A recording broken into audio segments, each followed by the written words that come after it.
Hello traders, welcome to my channel and let us start our today discussion on Fin Nifty expiry. So यहाँ पर Fin Nifty expiry में 20,000 का जो put है वो 11 से 50 ऑलमोस्ट 500% रिटर्न हमने निकाला है। तो ये रिटर्न्स कैसे निकल सकते हैं, इस तरह की हीरो ज़ीरो किस तरह से ट्रेड किया जाए, उसके पीछे का लॉजिक एंड सेटअप समझते हैं। तो सबसे पहली चीज़, कोई भी हीरो ज़ीरो ट्रेड बॉटम पे बाय करना एंड टॉप पे सेल करना इज़ क्वाइट इम्पॉसिबल। ठीक है, 500 रिटर्न्स परसेंट रिटर्न बोलने में काफ़ी अच्छा लगता है, बट इट्स प्रैक्टिकली पॉसिबल नहीं है। तो लेकिन फिर भी हमारा जो रिस्क रिवॉर्ड है वो किस तरह से हम अच्छे से मेंटेन करें, उसके पीछे साइकोलॉजी क्या हो सकती है, वो मैं आपके साथ डिस्कशन करता हूँ। तो सबसे पहली चीज़ कि जैसे ही मैंने पुट दिया था उसके थोड़ी सी देर बाद अपडेट किया था कि कर दो डबल। ओके, सो आप मेरी प्रीवियस ट्रेड भी अगर देखेंगे ना फिन निफ्टी में, तो वहाँ पे ऑलमोस्ट मैंने डबल का टारगेट तो लिया ही लिया है। तो यहाँ पर क्या माइंडसेट होना चाहिए कि जब भी हमको हीरो ज़ीरो करते हैं ना, आप लोग कभी भी कोई हीरो ज़ीरो करो तो ट्राई करो कि उसको एटलीस्ट डबल निकालें। और अगर वो काम नहीं करती, जैसे मैं बताता हूँ, मैंने मॉर्निंग में भी एक ट्रेड दिया था मेंबर्स को एंड मैंने उन्हें कहा था कि आप सेकेंड हाफ में एग्रेसिव चाहिए। अभी हम थोड़ी देर बाद उसे या तो कोस्ट टू कोस्ट निकालेंगे या 1-2 पॉइंट के एसएल ले लेंगे।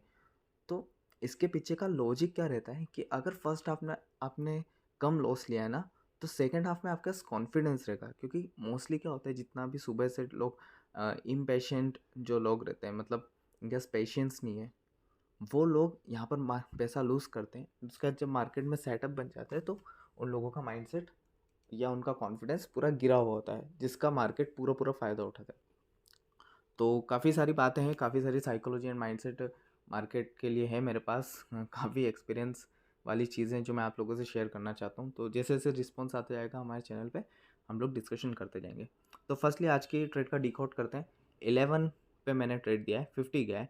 सबसे पहली चीज़, डबल तो हमें टारगेट लेना ही था। जैसा कि मैं कहता हूँ कि अगर आप 5 हीरो ज़ीरो लेते हैं पूरे वीक में, तो अगर आपने 2 में भी अगर अच्छा रिस्क टू रिवॉर्ड मेंटेन कर लिया, तो आपकी जो 3 ज़ीरो होगी तो वो आपको वहाँ पे ज़्यादा नुकसान नहीं देगी। साथ ही हीरो ज़ीरो आपको अपना या तो प्रॉफिट के कुछ परसेंटेज से करना होता है या अपने कैपिटल के एक लेस देन 1% कैपिटल आपको यूज़ करना होता है।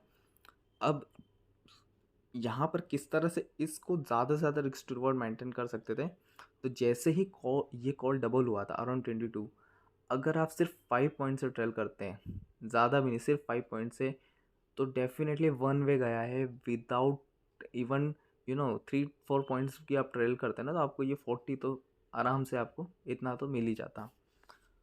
अब यहाँ पर मैं चार्ट्स पे ले चलता हूँ, उसके साथ ही कुछ चीज़ और बता देता हूँ।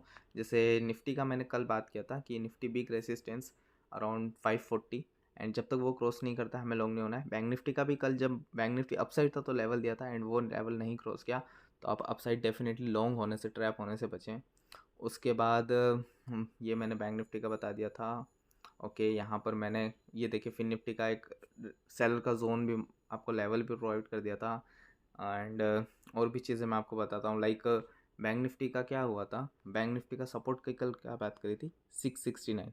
अब आप देख लीजिए बैंक निफ्टी ने आज कहाँ सपोर्ट लिया, exact on the line, exact on the line support है। ठीक है, और ये चीज़ें कई बार होती है, ये चीज़ें ऐसा नहीं है कि आज हुई है, ये चीज़ें आप यहाँ देख सकते हैं। यहाँ पे मेरा लाइन पहले से बना हुआ है और यहाँ पे मार्केट ने सपोर्ट लिया है। एंड ये तो मैं काफ़ी बार कर चुका हूँ, जो भी लोग मुझे 1 साल से फॉलो कर रहे हैं, तो आप लोग मेरे लेवल्स एंड अगर मेरा सेटअप आपको अच्छा लगता है तो please share my work. So फिन निफ्टी का हम चार्ट डिकोड करते हैं कि किस तरह से वो ट्रेड हम पकड़ सकते थे। तो सबसे पहले मैं आपको मॉर्निंग के सेटअप पे ले चलता हूँ। मॉर्निंग में क्या हुआ था मैं बताता हूँ आपको। मॉर्निंग में जो मेंबर्स ने ये चार्ट रिसीव किया होगा, तो सबसे पहले यहाँ पर क्या सेटअप बना है, यहाँ पर सेटअप बना था, एक ट्रेंड लाइन चल रहा था। कल इस ट्रेंड लाइन को ट्रेंड लाइन को ब्रेक करके मार्केट ने क्लोज दिया और उसके बाद मार्केट यहाँ पर गैप अप ओपन होता है। गैप अप ओपन होने के बाद क्या हुआ, मार्केट ने फर्स्ट 5 मिनट में ग्रीन कैंडल बनाया। ओके, एंड अपनी स्ट्रेंथ बताइए। जब भी 5 मिनट की कैंडल काफ़ी इंपॉर्टेंट हो जाती है, all intraday traders know this. And जब 5 मिनट की कैंडल्स का हाई कट होता है तो यहाँ पर हमारा ट्रेड इनिशिएट होता है। हमारा ये पूरा सेलर का जोन था। ये कैसे था आपको मैं बताता हूँ।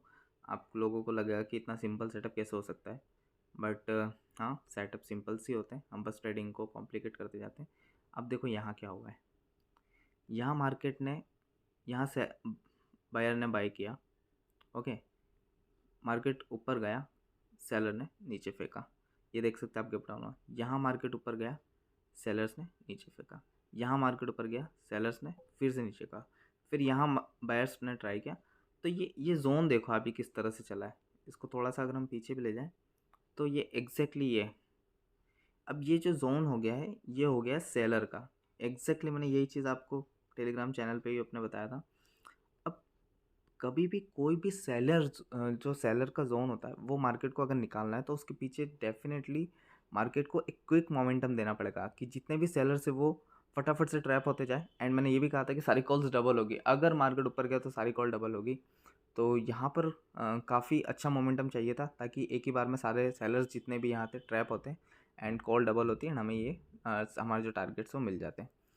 अब लेकिन मार्केट ने क्या किया, यहाँ पर वो आराम से टाइम पास करता रहा। ये देखो आप, higher high higher high higher high. तो यहाँ पर मैंने कहा था कि अब हमें एसएल ज़्यादा लेने की ज़रूरत नहीं है। ठीक है, समझ में आ रहा है ना चीज़ें। देखो मैंने चार्ट को और अच्छा कर दिया है एकदम सुंदर सा।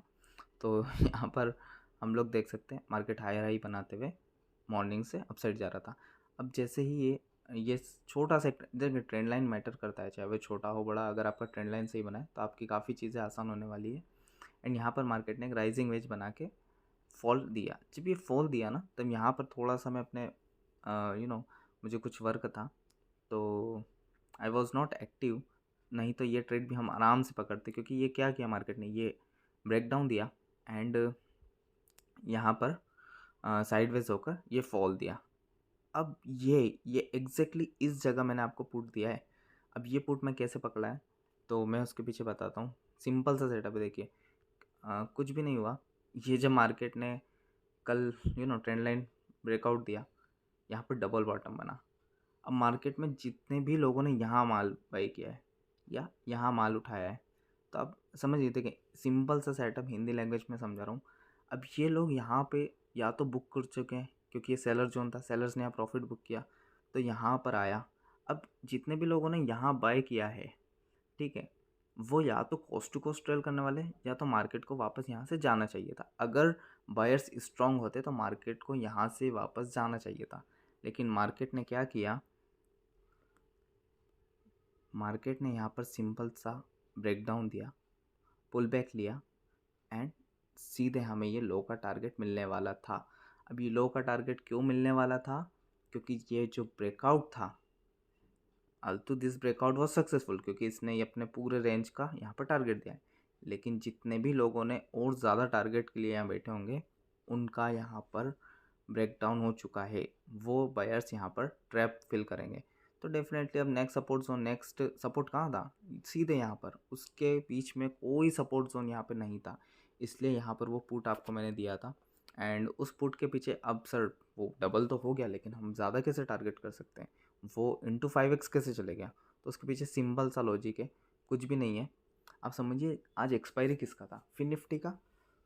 तो जिस तरह से मैंने ऊपर बताया कि मार्केट को अगर अपसाइड जाना था तो एक सीधी कैंडल में जाना चाहिए था, उसी तरह से अगर मार्केट को यहाँ पर बायर्स को फिर से ट्रैप करना था, सॉरी पुट राइटर्स को अगर ट्रैप करना है, होता कुछ भी नहीं है। एक्सपायरी के दिन 2 बजे बाद या 3 बजे बाद मार्केट जो पुट राइटर्स की साइकोलॉजी के साथ खेलता है, उन ज़्यादा से ज़्यादा उन लोगों को लगता है क्या होगा, 20,000 के आसपास आएगा एंड मार्केट रिवर्सल ले लेगा। तो जो पुट राइटर्स है वो अपने आप को सेफ फील करते हैं, 3 बजे बाद कि यार आधे घंटे में क्या ही मोमेंटम हो जाएगा। इस तरह से जो उनकी साइकोलॉजी होती है सेलर्स की, वो अपना सिस्टम ऑफ कर दिया या फिर वो बस नॉर्मली ट्रेल कर रहे हैं। एंड जैसे ही 3 बजे 20,000 ब्रेक किया, तो अगर आप अपने आप को पुट राइटर्स की जगह रख के देखिए, तो जैसे ही 20,000 ब्रेक हुआ यहाँ पे वो पैनिक करने लग जाते, और पैनिक में जब जब वो कवरिंग आती है, ठीक है, आप शॉर्ट कवरिंग कह लीजिए पुट साइड, तो वो जब कवरिंग आती है तो वो पैनिक होती है। एंड वो पैनिक के लिए जो वो फास्ट मोमेंट होता है ना वन वे, तो वो मार्केट पे ऑर्डर्स उनको लेना पड़ेंगे। जो आप जिस प्राइस बायर्स, जो प्राइस ना बायर्स के इसमें आई है बॉल कोर्ट में, तो बायर्स जहाँ सेल करना चाहिए वहाँ सेल करते हैं डेफिनेटली। फिर वो आप एक्सपायरी, कोई भी एक्सपायरी आप देख सकते हैं कि 3-4 बजे, सॉरी 2 बजे 3 बजे, इस तरह से सेकेंड हाफ में उन्हें ट्रैप किया जाता है। तो ये एक साइकोलॉजी गेम है। यहाँ पर चार्ज तो है डेफिनेटली, इस सपोर्ट के बाद नेक्स्ट सपोर्ट 960 था, तो यहाँ पर मार्केट आया, पर ये साइकोलॉजिकली फॉल है, मतलब कैसा कि एक्सपायरी के दिन हमें कुछ एक्स्ट्रा सा जिस भी तरफ हम ले जा रहे हैं तो सेलर्स को कैसा लगता है कि और कितना ही, जैसे मार्केट ऊपर जा रहा है तो और कितना ही जाएगा, और बायर्स को लग रहा है कि मार्केट कितना ही गिर जाएगा। तो उस तरह से पुट राइटर्स को यहाँ पे ट्रैप किया जाता है, जो हम लोगों को हीरो ज़ीरो में बेनिफिट दे जाता है। तो सिंपल सा सेटअप था। बाकी काफ़ी लंबा वीडियो है, पर मैं कोशिश यही करता हूँ कि ज़्यादा से ज़्यादा लर्निंग आपको दे सकूँ, ज़्यादा से ज़्यादा चीज़ें सिखा सकूँ। So have a good night. कल भी हम कुछ अच्छा सा ट्रेड ढूंढते हैं। So have a nice day tomorrow and see you.